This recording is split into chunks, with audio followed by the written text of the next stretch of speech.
This is the Hot Zone. Engaging with the news in a whole new way, international war correspondent Chuck Holton brings insight into areas of crisis and lets you help those affected. Hey folks, Chuck Holton here. I am at Stony Ridge Lake in the Desolation wilderness near Lake Tahoe, Nevada. California, I guess. I'm in the California side. And this place has a lot of really special memories to me because when starting about 10 years old, there was an old guy in our church. Actually, wasn't an old guy at the time, but a guy named Ken Strunk, who, I don't know if he owed my dad money or what, but he took an interest in me and started inviting me to go backpacking with him and some of his friends. And we started an annual backpacking trip up here to Stony Ridge Lake in the Desolation Wilderness. Look at this place. Is this not gorgeous or what? And we probably did this 6 or 7 years.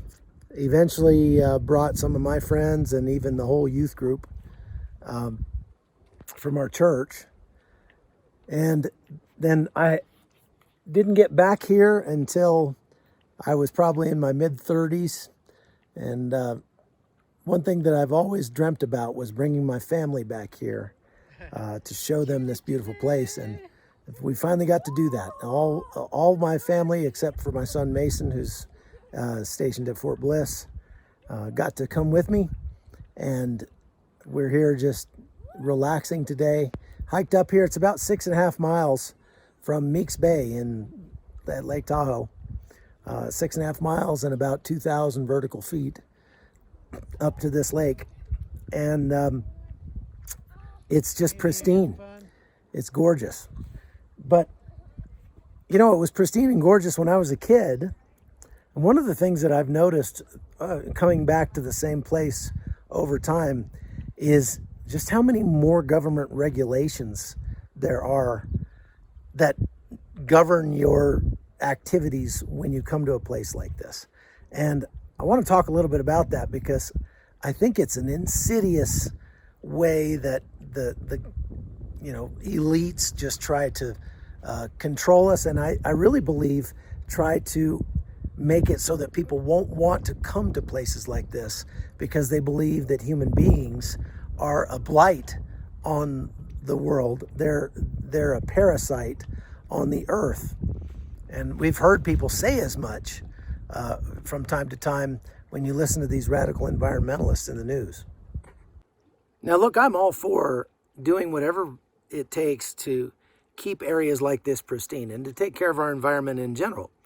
I don't see anything wrong with that. As a matter of fact, when I came here as a kid, we were very careful to pack out our trash and bury our waste and, just be responsible with the way that we camped out here. But we were able to do it and still have a really good time and enjoy a little campfire at night.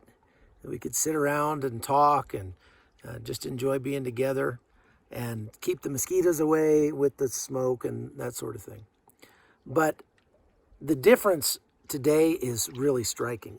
When you come to the Desolation Wilderness or pretty much any national or state park in California, the list of rules is a mile long. And their idea of leave no trace is frankly getting a little ridiculous. It's become something of a religion. And I really mean that in its truest sense. There is definitely the concept of sin. There's the concept of redemption. There's the concept of salvation, kind of expressed in different ways in this radical environmentalist religion. But what it comes down to is that human beings are the problem. Human beings are a blight and a parasite on society, not on society, on the globe, on the earth. That in reality, a mosquito has more right to be out here than I do. And I remember reading about this when I was a teenager, starting to read some of these Sierra Club magazines and things like that. I'm wiping the mosquitoes away. Where they would say, we can't take care of our environment if we're in our environment. That it's just, if you're walking through a meadow and you step aside to miss a flower, you're still crushing some grass. I mean, give me a break, really. Again, the idea is that human beings don't belong on the earth. And I even heard a radical environmentalist one time tell me that what they really want is for human beings to die off, and that way, he said, nature can go back to being pristine the way it was originally intended to be. My question was, intended by whom? If people don't intend it to be that way, obviously, and he doesn't believe in a God, then his God is Gaia. It's the Mother Earth. And there's some real logical fallacies and difficulties with this religion, but let me get back to the rules that you have to follow out here these days. So it used to be, when I was a kid, if you came out here, you could have a campfire. You had to be responsible with it. You had to keep it contained, and you had to make sure it was out and all that sort of thing. You couldn't go cutting down trees. You had to collect down firewood for your fire. That's okay. Not a big deal. And now, no fires allowed. You can have a camp stove to cook your food on, but that's it. And so campfires are out. That takes a big piece of the enjoyable nature of these kind of trips right off the table. If you read the literature on their Leave No Trace philosophy, they would say that I should not be down here on the edge of this lake camping. That if we're going to camp, we should camp way up there on the mountain behind me on a rock somewhere so that we don't crush any grass or disturb any soil, which is just ridiculous. Camping on a rock, that's not going to be a whole lot of fun. And it gets worse. When I was a kid, when you had to use the restroom out here, you'd go off away from a water source, at least 100 feet, and you dig a cat hole, and you do your business in the cat hole, and you bury it back up and put a big rock on top of it so that the animals don't come and dig it up.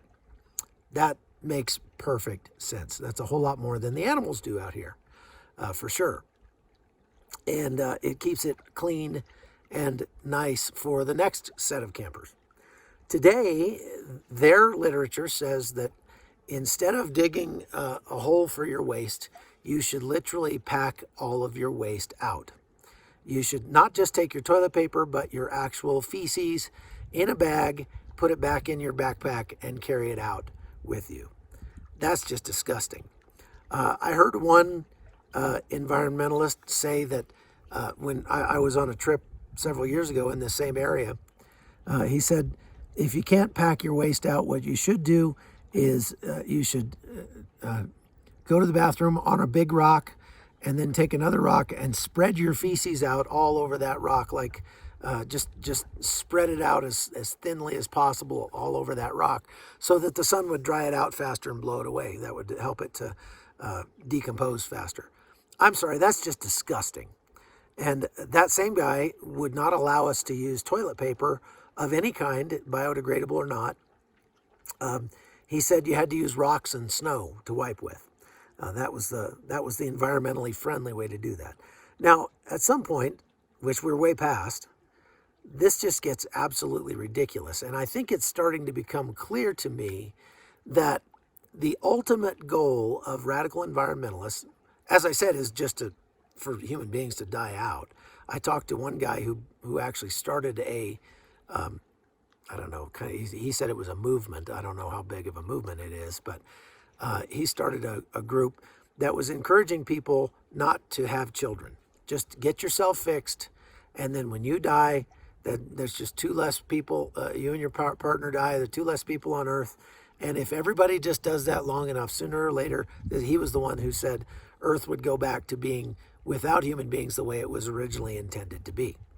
Again, intended by whom? And I told him I thought that was a fantastic idea, that him and all of the people who thought like him definitely should not breed, neither should they vote. And then once they die out, people that have a brain in their head could enjoy life once again.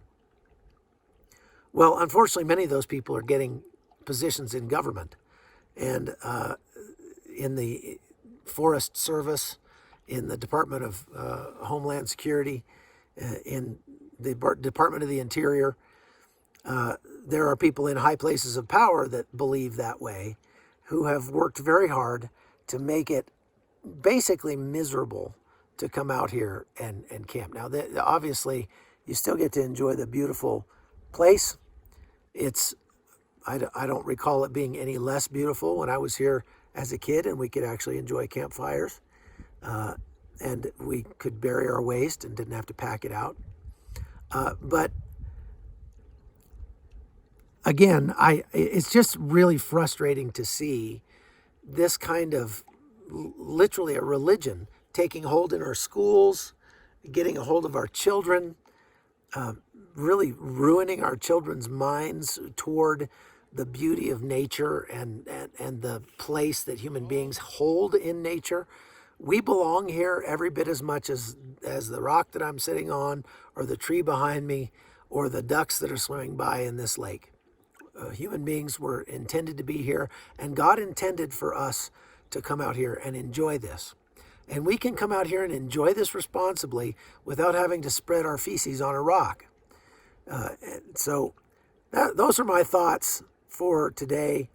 And this may help to explain why I missed a day on the podcast, but hopefully this will make up for it. And this view, it doesn't get much better than the scenery like this, for sure. If you ever get a chance to come out and visit the Desolation Wilderness, I highly recommend it.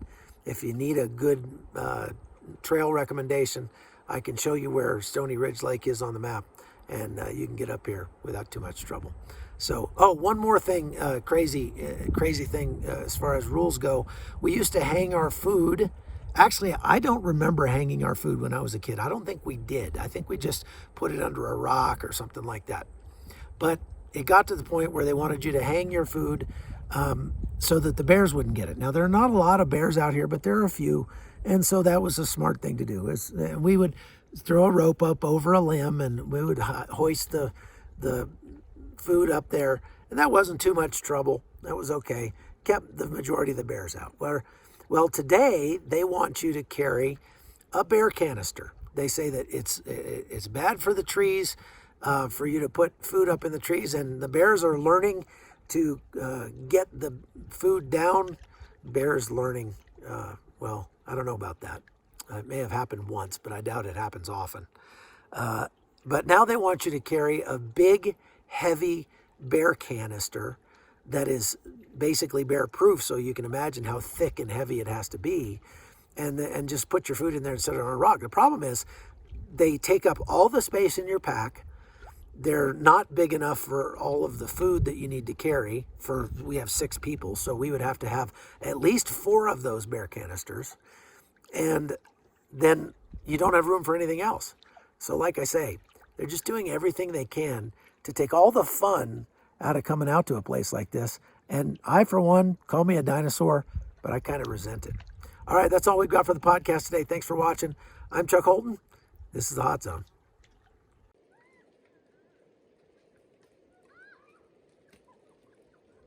So I'm hiding under a dead log while the hail comes down, and looks like it may be about to get a whole lot worse. There's some serious hail coming down. You can see it all across the lake, just splashing into the lake. What's happening? It's hailing the size of marbles. Sounds like popcorn.